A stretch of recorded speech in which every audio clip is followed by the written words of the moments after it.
Hey, folks. Hello, hello. Hello, hello. We are live again.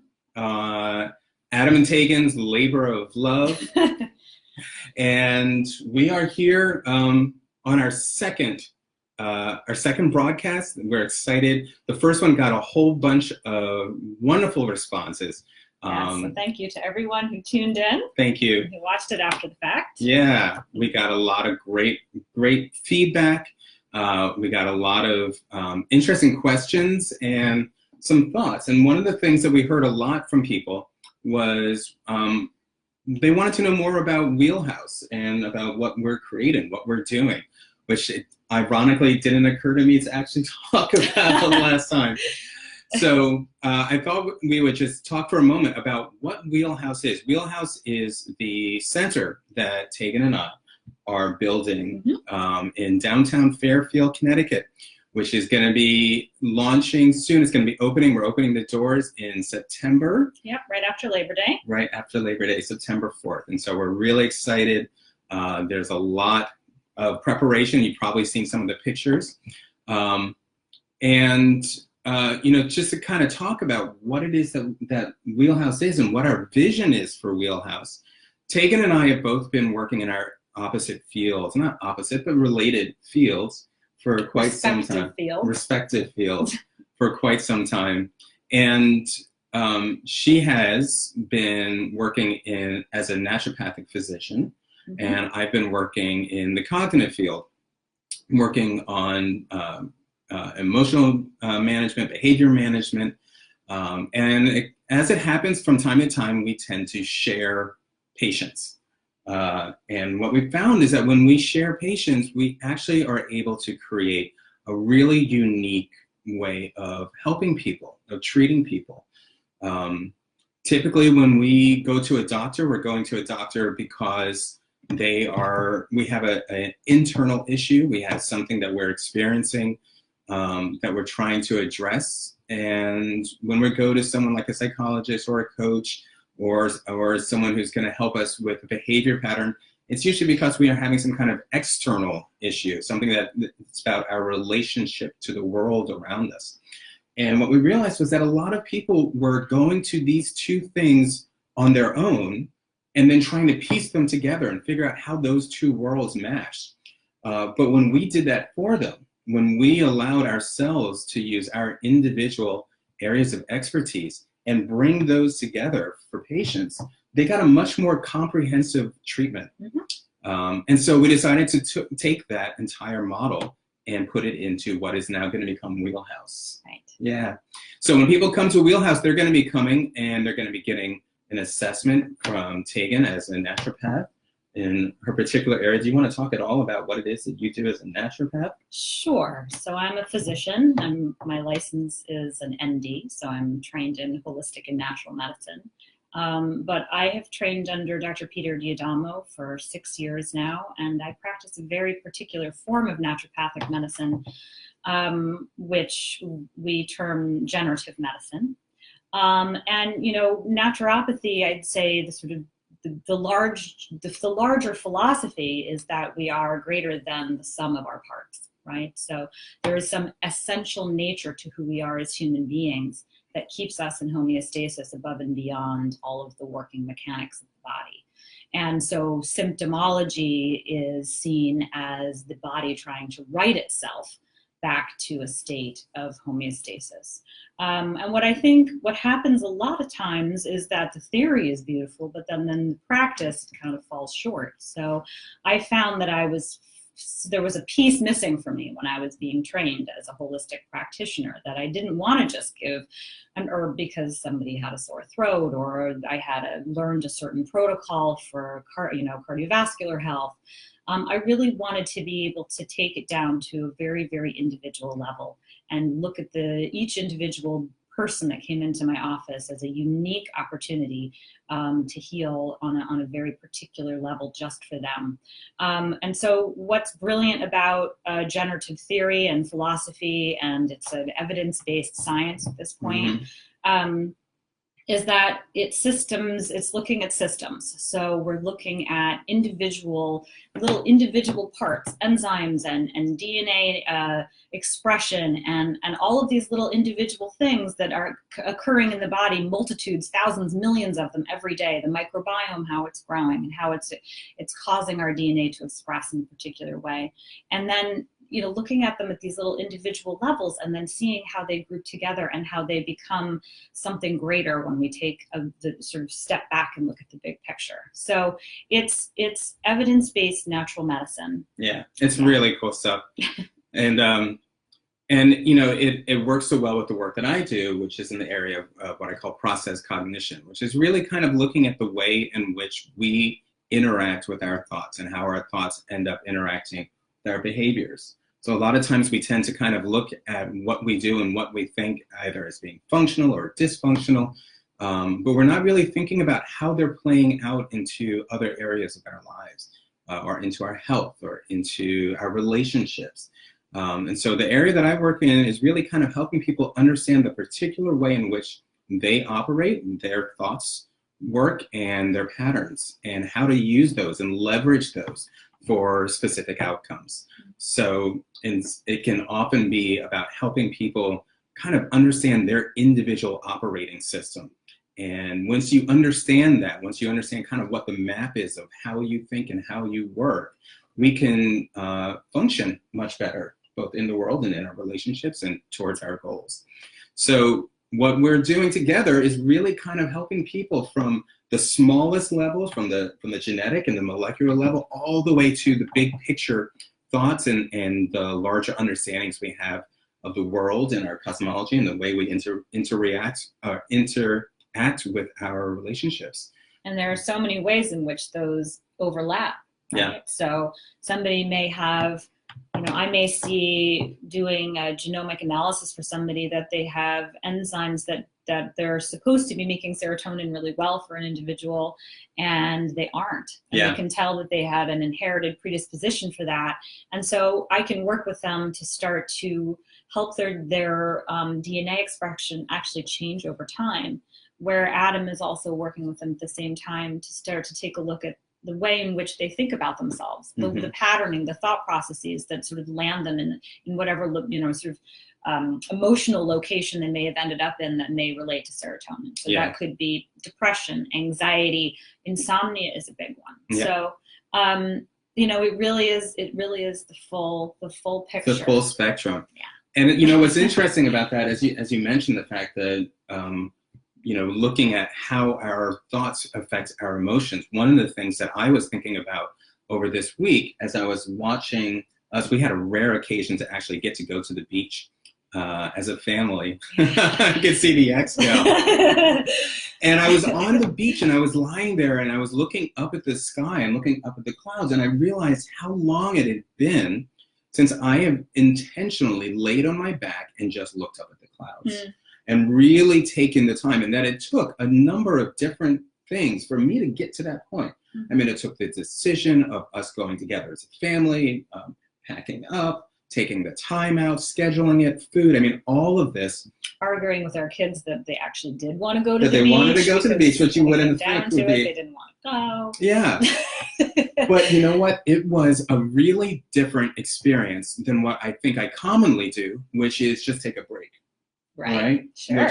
And so it started making me think about the difference between resting and restoring.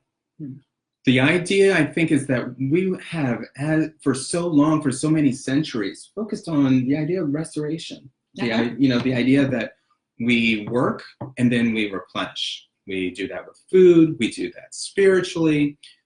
We do that with our thoughts. Buddha talks a lot about taking care of the body so that it can take care of the mind. But I think now, in this age of so much technology and television and Netflix and leveling up and all this stuff that we just constantly have going on, that we have kind of given over the idea of restoring to resting, which is really just kind of the inactivity. And that's really something that I see myself kind of falling privy to. There's so often that I will just say, okay, it's time for a break. And what that break means is it's time for me to eat something and stare at Netflix. Right. Right. Yeah. Mindlessly in front of the television? Yeah, just a little bit. It's the American pastime. Right. And so, you know, it makes sense that there's now some of these trends like restorative yoga, which is really just about not just resting, but focusing on replenishing some of the things which are so necessary for our daily functioning. So I know from the work that I do, when we have patients who are not able to kind of restore some of the necessary enzymes in their brain, they tend to go into areas where they have to deal with insomnia, they deal with increased stress. Making decisions is a really big issue. There's something that's called ego depletion or decision fatigue. And that comes from just in a day, constantly making decisions over and over and over. And we literally get fatigued. There's tons of studies where they have shown that judges who have to issue parole for prisoners will issue many more paroles in the morning when they have a fresh mind and all these fresh chemicals in their brain that allow them to clearly make decisions, as opposed to the end of the day when they are completely fatigued of all that decision-making ability. And I think we see that also with our decisions in eating, and food, and alcohol, you know, the ability to kind of replenish this, which is not something that we can replenish easily just during the day. It's not like we get to just take a break and all of a sudden all of our abilities to make good decisions comes flooding back.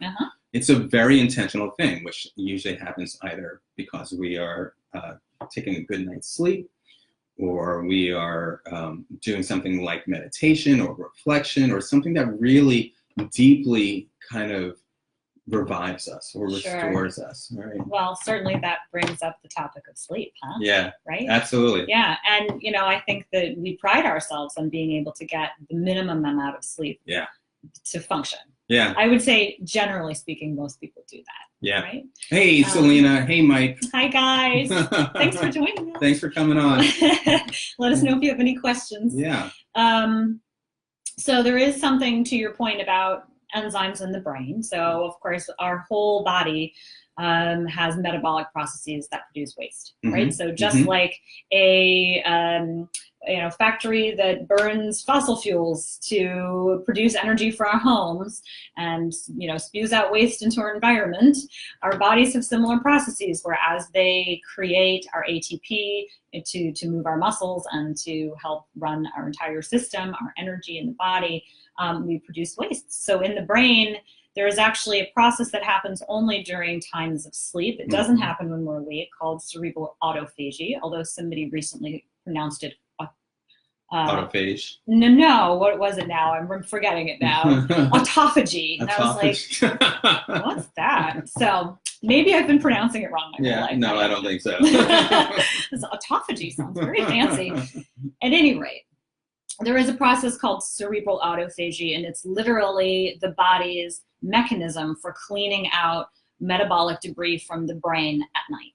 And so what happens when people have poor sleep quality or don't get enough hours of sleep is that it starts to actually put inflammatory stress on the brain. And we now know from many studies that diseases or mood disorders, should we say, that we used to think of as more maybe, if anything, an imbalance in neurotransmitters, actually has a massive inflammatory component. So we're starting, at least some of us on the cutting edge of things, are thinking that there is a significant inflammation component to most sleep and mood issues. Specifically in the brain. Yeah. So that is something that is a challenge to get around, and there are certainly ways that we can start to assist the brain in having a better and cleaner sort of running system. So lots of antioxidants that cross the blood-brain barrier, a really good thing to do. And then also there are things that help with cerebral autophagy. Yeah. And just go to bed. Just going to bed, which is a hard one. Hey, Lisa, I see that you're here. Hi. Yeah, well, so that's a really interesting thing. I mean, just kind of making the intentional decision to go to bed. You know, often I think we think of it as the end of the day and not as a necessary component for our health. I mean, we recognize it when it is something which we are lacking. When we don't have enough sleep, we definitely know it. But using it as kind of the preemptive decision, much in the same way that we think about eating vegetables or drinking enough water, I think our sleep hygiene and the restorative aspect of what it is often lost on a lot of us. Sure. I think as a culture, we've really kind of lost a lot of the ability to appreciate restoration. I mean, when you say restoration, the first thing I think of is restoration hardware. I was actually going to say that. But maybe that's because we're picking out finishes for an office. It might be that, right? But I do that. Industrial tables and all that stuff. Right. Yeah. Or like, you know, the HGTV shows where they restore old houses. I love watching that. So I mean, I think there was a time where we really thought about the necessity of restoration, even the idea of what Sunday was supposed to be from a Sabbath. Or a Sabbath, exactly.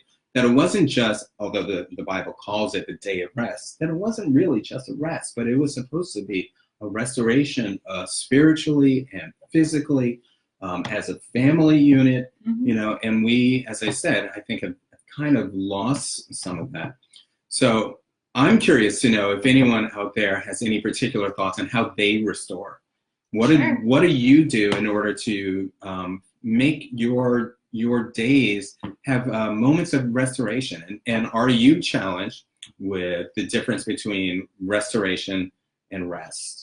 Or maybe do you feel like you have a handle on what the difference is? Yeah. Do you pay attention to the times in which after downtime you feel restored versus that you've just gotten to skip work for a while? Yeah. You know what's really interesting about downtime? Do you remember where downtime comes from? I don't. Downtime is actually a technical term that was first originated by one piece of technology, which was the printer, the modern laser printer. Really? Downtime did not exist as a term before we had laser printers.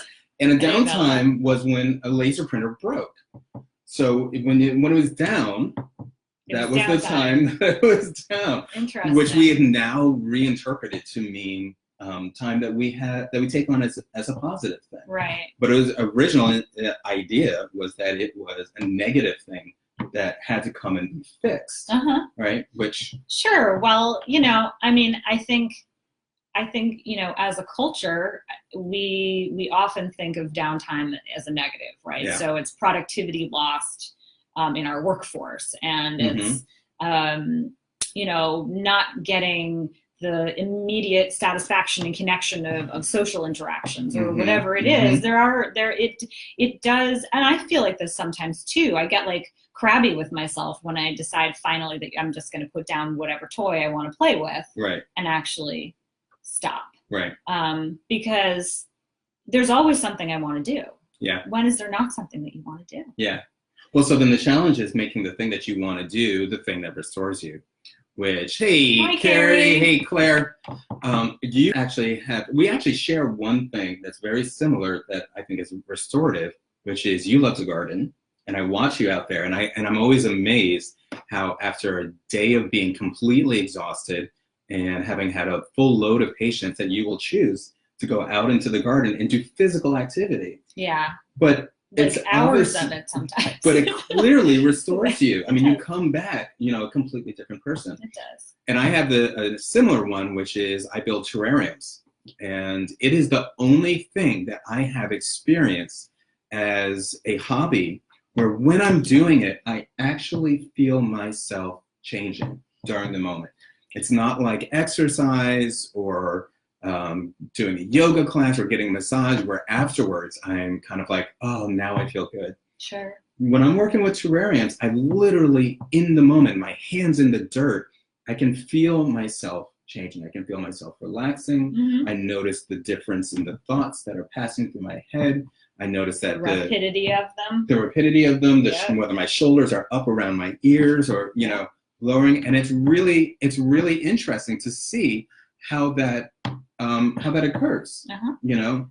And so it's really, I think what it points to is that when we restore doesn't have to mean rest. It doesn't have to mean peace and calm, which I think we typically have this idea of. Although we all need that. Well, we do, yeah. and that's my point. That there is rest, and then there is restoring. Right. Which I think is very similar when we talk about peace and calm.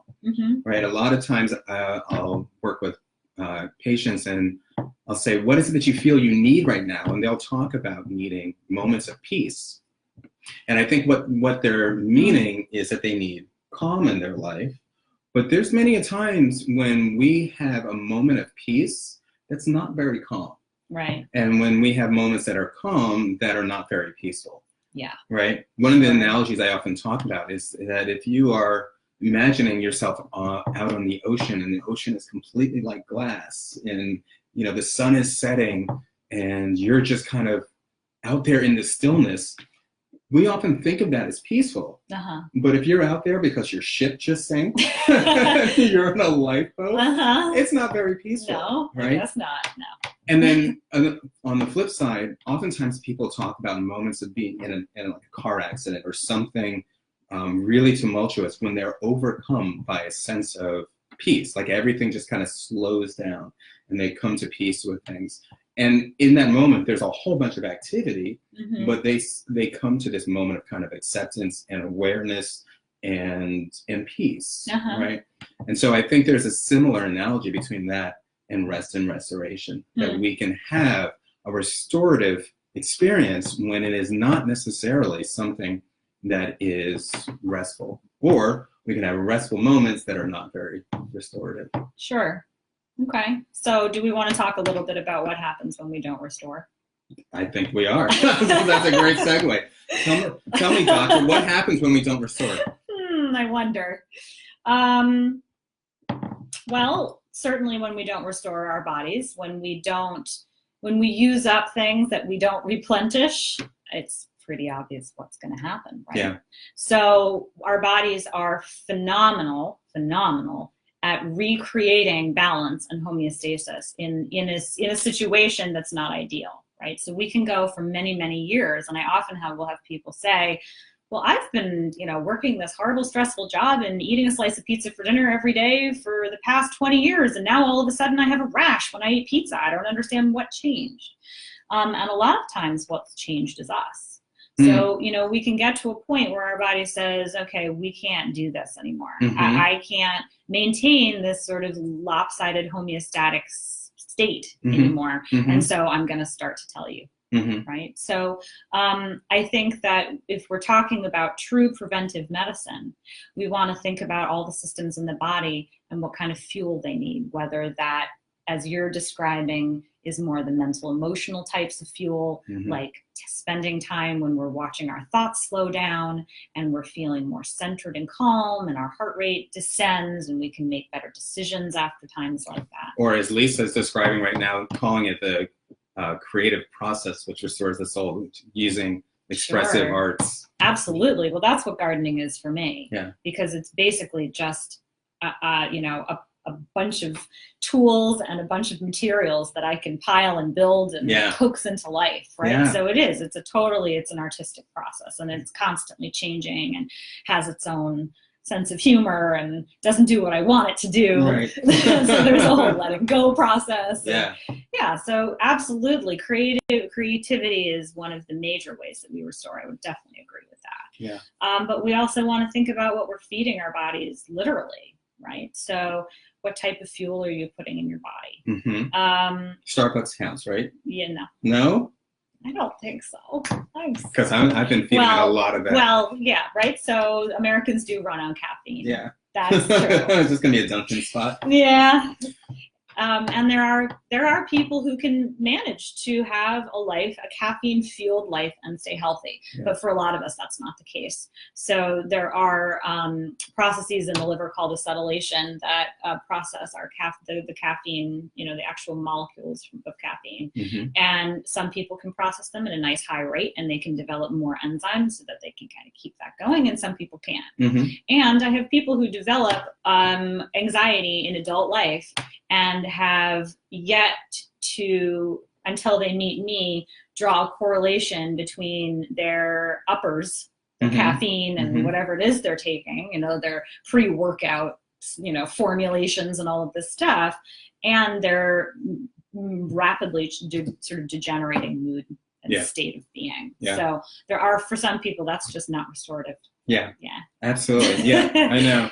And, you know, I've certainly experienced a lot of people who have just been in completely subdued states or in a state of malaise, and we'll do some hypnosis sessions, and I'll give them a simple suggestion, something like being able to touch their two fingers together or pulling on their earlobe, and then they will remember what it was like to have a shot of caffeine. And literally they can just move right back into that space, which shows that, you know, while there is the physical aspect of what's happening when caffeine hits your system, there's also the psychological understanding of it, and how we can kind of regulate our energy levels internally without necessarily external substances. Yeah, well, I would have to say that the people who can do that, when you give that to them as an exercise, have nice, robust adrenal function. Yeah. Right. So they're able to, in an anticipatory manner, sort of engage their adrenal function, so that they're getting their catecholamines up even without the stimulation from caffeine. I would say that for a lot of people who have been kind of running on empty for a long time, their adrenal glands just don't want to do that anymore. They get burned out. Yeah, and you know, I get a little fidgety when people use the term adrenal fatigue, because adrenal fatigue's like Addison's disease, which I don't know. You guys can Google it if you don't know about it, but it's really severe. Not our son Addison. No. The skin changes, and blood pressure changes, and you're really sick if you have actual adrenal fatigue. And some people do, but so, you know, it's just like people saying they have celiac disease when they've heard it's a fad to not eat gluten. Right. So, you know, we want to be careful about giving our messaging into our brain to tell ourselves that we're sicker than we actually are. So that's important. Yeah. But yeah, so if you don't take care of your adrenal glands after a while, you actually won't make enough cortisol. And I know cortisol is the bad hormone. We think about it as putting on that tire of weight that you can't take off. Oh, well, I'm really stressed and that's why I can't lose weight. Right. But in fact, it's essential for energy regulation and blood sugar regulation and getting our heart rate up so you don't get dizzy when you stand up, right? So it gets our blood pumping faster, so it can keep you in homeostasis when you stand up. And when do we flush out cortisol? When do we flush out cortisol? Yeah, but when do we regulate our cortisol levels? Well, I mean, we have a diurnal rhythm for cortisol, right? So it should be nice and elevated for first thing in the morning. So usually we look for a patient's cortisol levels to be optimally high around 8 a.m. And then it should very gradually dip like a ski slope down and be very low by the time you want to go to bed, and ideally stay low when you go to sleep. Right. I would have to say that most Americans who watch TV in the evening, or who have been raising kids and have been woken up repeatedly at night, or people who say, you know, I'm just a night owl, I don't sleep, it's when I do my best work, which for some people it is the case. Yeah. Absolutely. So, you know, there are some people that's just the truth. Sort of. Yeah. Depending on which of us you ask. You're right. I don't remember, you interrupted me and I don't know what I was talking about. Well, so we were talking about cortisol levels, and what I think is interesting, you're talking about morning versus evening, and I was, you know, earlier talking about ego depletion and the decision fatigue, and I think there's a correlation between those two things. But in our last few minutes here, what I want to know is, what are we going to decide to do about restoring? So we've been, we have been we've been going hardcore, putting this office together, and I think going to the beach the other day showed that we really need to be a little more conscious and conscientious about restoring. So is there anything in particular that you wanted to do, a gift that you wanted to give yourself that you think would be really restorative? Oh gosh, I don't know. I have to say, when I was swimming in the ocean the other day, it was like, I can't believe I don't do this every evening. Yeah. So there's no way we're going to do it every day. No. But maybe we could start doing it once a week. That sounds like a good idea. Okay. All right, once a week. Commitment. Done. You heard it here first, folks. All right, so this is it. This is episode 2 of Labor of Love. Thank you so much for tuning in and watching. We hope that you got something from it. We're going to do this again every Tuesday at 2 p.m. Eastern Standard Time. Yeah. As we kind of head towards the finish line of Wheelhouse. Check us out on Facebook as you have already on the Wheelhouse page. Also, we are on Instagram at Wheelhouse Center, or CNTR, same spelling as here on Facebook. Mm-hmm. And Twitter, same thing, Wheelhouse CNTR. Guys, thank you so much. If you have questions, please post them here. Show us love. Show us comments, and we look forward to seeing you again next week. Yeah. And we will tell you about our how successful we were at restoring and going to the beach one more time. Yes, and at some point we're going to start bringing in our wonderful sort of adjunct employees who are coming with us into Wheelhouse. We have a fantastic other naturopath who's joining us, Dr. 𝔸𝔻𝔸𝕑𝕄 Who's on here right as well, there. yeah. And we also have a phenomenal nutritionist. Yep. So we'll bring them in so that you can meet them, and we're just so excited for what's about to happen. So please watch us as we're doing this adventure, and we hope to see you at Wheelhouse. Sounds good. Okay. Bye, everyone. Bye. Have a great week.